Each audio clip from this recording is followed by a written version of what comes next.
тронут татарский народ, это здесь будет очень большая катастрофа будет. I'm riding with Nadiman Nuftulayev. He's the leader of the Crimean Tatar parliament in the village of Gvardeyskaya. The big question is, how patient can the Tatars be in the face of pro-Russian militia provocations? С этого можно сказать, первое, это вот такого у нас еще не было, чтобы это тихо-тихо начинается вот такие вот. Прошу, посмотрите, проведите. Энтони, вот смотри, ракушку вот разобрали, зашли, подожгли сено, человек остался без корма, скотине, как говорится. Вот это мать сказала, что сегодня еще где-то был пожар. Ну это первый случай, вот начинание, вот ты сейчас это не попал на начинание, вот такие вот дела, провокации. Это вот уже началось, как говорится. И мы думаем, из-за этого мы все самооборону сделали, охраняем. Видимо, здесь чуть-чуть надо побольше теперь охраны. Да, сейчас будет собрание. Собрание сегодня будет. I left Nariman to attend his meeting, but I was keen to get the Russian perspective on what was happening. У нас сегодня был праздник. У нас сегодня в Бахчисарае был праздник на площади. С российскими флагами, крымскими флагами. Meeting paramilitaries is easy. I found out that even Ruslan, my taxi driver, is involved. He's no fan of the Tatars. Да, Эштон, вы правы, 100%. Вы меня поняли 100%. Что получается, где-то я захотел, там и построил. А где я захочу, меня прижмут, русского. Так это же обидно получается, правильно? Так почему, получается, к татарам отношение одно, а к русским другое? Если я покажу, где стоят русские казаки, хорошо? А? Казаки пустят нас? Конечно. Меня пустят. И тебя пустят.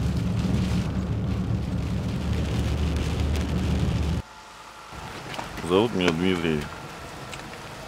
Я из России, представляю казачество.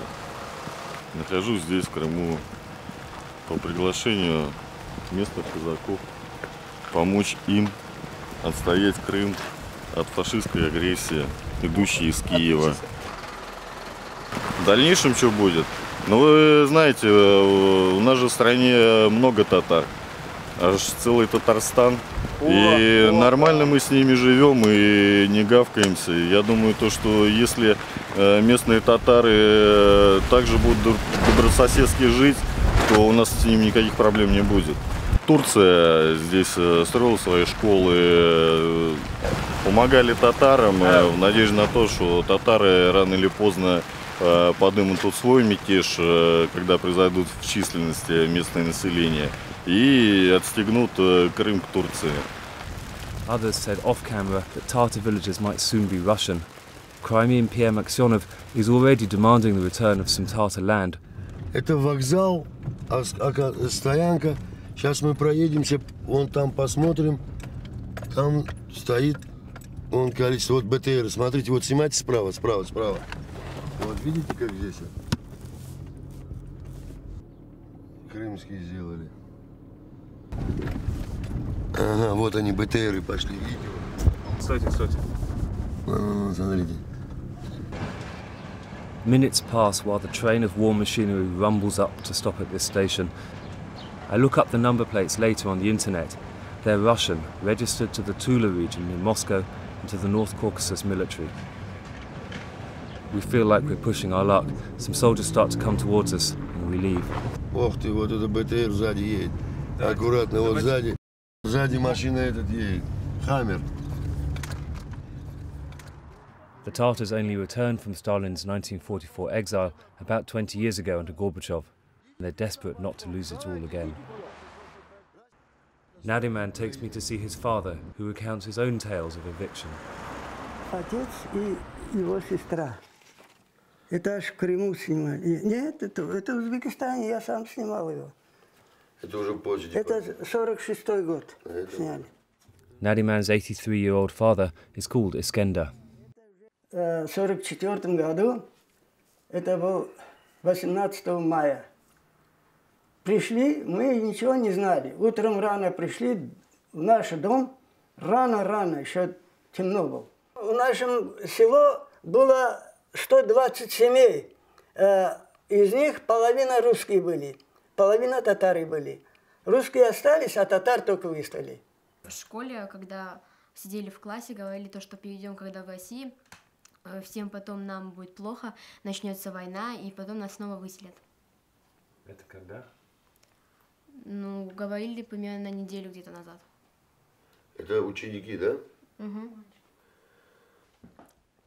Я голыми руками за глотку возьму, глотку перегрызу, если моего ребенка завтра или кого-то Да, трону. бросьте это. А куда мне деваться? Куда мне деваться?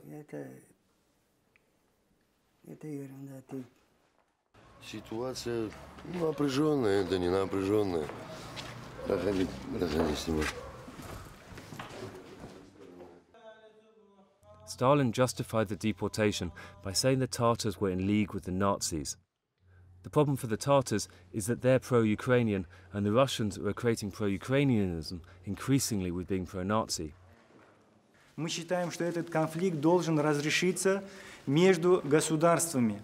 И нельзя втягивать народ. То, что касается народа, я хочу сказать, да, на сегодняшний день все, что говорят СМИ относительно какой-то радикализации, терроризма, попытки сюда, к примеру, войти что какие-то силы сюда войдут, я не знаю, оттуда с Сирии или с других каких-то, да, территорий, это все является ложью.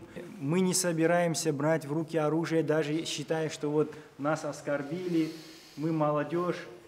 Это попытка, опять же, провокации. Мы все должны делать, чтобы, к примеру, не отвечать агрессией. До того момента, пока этот вопрос не решится. И до того момента, пока кого-нибудь из нас не начнут уничтожать. Потом, да, это будет уже непоправимо.